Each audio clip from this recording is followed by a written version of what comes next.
Hello, freak bitches. That's amazing. You know what's really incredible is that people are using psilocybin these days in what they call microdosing, taking very small doses and seeing these profound benefits. Yeah. And one of the things that I'm aware of is kickboxers are using it. And kickboxers are using it, and a good buddy of mine is using it, who says that he can see things happen before they happen. Like, it was almost like he's reading people's minds before they're about to do something. Even on microdoses. Yeah. That's very interesting. In the intense environment of sparring and in the intense physical kinetic interaction of kickboxing, is that he's seeing what people are going to do before they do it in a way that he's never able to do, quote unquote, on the natch. Right. No, I'm not surprised at all. I mean, and why aren't you surprised? Like, what do you think is happening?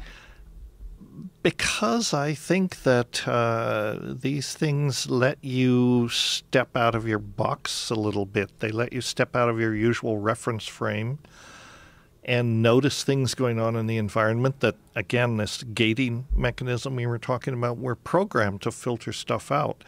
Psychedelics temporarily disrupt that. They let the background come forward, and you notice things about the environment that normally you would suppress because they're not relevant to immediate survival.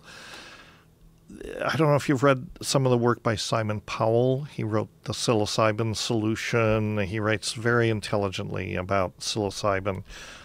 In his latest book, The Magic Mushroom Explorer, he talks about how psilocybin is a lens, essentially. You can think of it as a lens through which you can look at the world. You can look at natural phenomena, and you will notice things about those phenomena that you normally would overlook because we're programmed to do it. So in a sense, he talks about how psilocybin is a scientific instrument. You know, it's a lens through which you can look at the world and see aspects of it that are always there, but you've never noticed them before because we're programmed not to. For example, Kary Mullis is famous because his discoveries in molecular biology he attributes to his insights about molecular processes that he got from LSD, that he could get down with the molecules, as he put it, and see how all this is working. And obviously he invented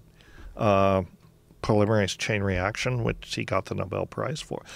So it's not like this is a delusion. It's a real thing that he was able to notice that no one else, you know what I'm saying? He was able to put himself in a place where he could notice these phenomena. And I think that's really true. If you go to take a walk in the forest with an indigenous person, who in some ways is in this less of this sensory gating in a more open place all the time, they will notice things about the environment, that you are completely oblivious to until they point it out, and then they'll say, oh, yes, I never noticed the leaf cutter ants are behaving this way or these different things. Their sensory experience of a environment like the forest is very different than ours, because we're just not out in nature the same way. And I dare say, I think one of the things that in some ways inserts a barrier between us is literacy. We're all literate, right? And we like being literate. It's good that we're literate. But in order to be literate, you have to have this separation between the self and the external environment. You have to pick up a book and read it. I am here. I'm the point of view. Here's the book. So that creates that relationship. And you focus on one particular sensory modality, and you sacrifice all the other input that is coming in. I don't know if I'm making sense. No, you absolutely are. You absolutely are. But that's what these substances can do. They can essentially reverse this background-foreground relationship that we're so used to. Suddenly, what's right in front of you is not so important, and you can pay attention to the things in the background that you're programmed to suppress and ignore because you have to be ready for the saber-toothed tiger to come across, over the mountain or whatever, you know what I'm saying? But it's good in that sense. They teach different ways of perception, and I think that's a very useful thing to learn. Indigenous people call these psychedelics plant teachers, and they call them teachers for a reason.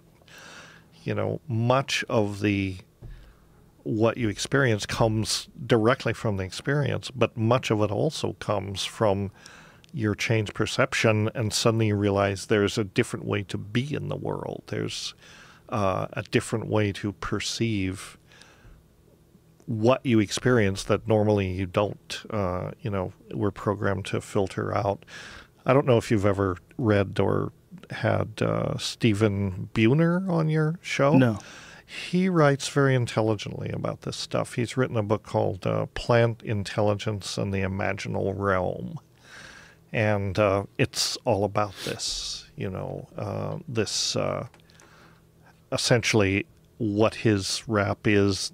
You can learn this, you can learn this way of perceiving. Whether you do it with psychedelics or not, you can actually learn it. And it's a better way to relate to nature, or an alternative way to relate to nature in any way.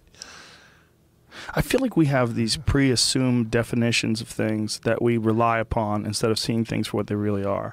And you kind of you box them up and you package them and you go, oh well, there's a car, and then one day you look at the car and you go, that's a box that has a controlled explosion encased in iron and it rolls on rubber tires. That's exactly what I'm talking about. Yeah. Right. There's a different way to look at things if you step out of the box. And yes, it is all those things. And it's also a car. And it's... Yeah. But if you did that all the time, you'd never get anything done. That's right. Right? That's right.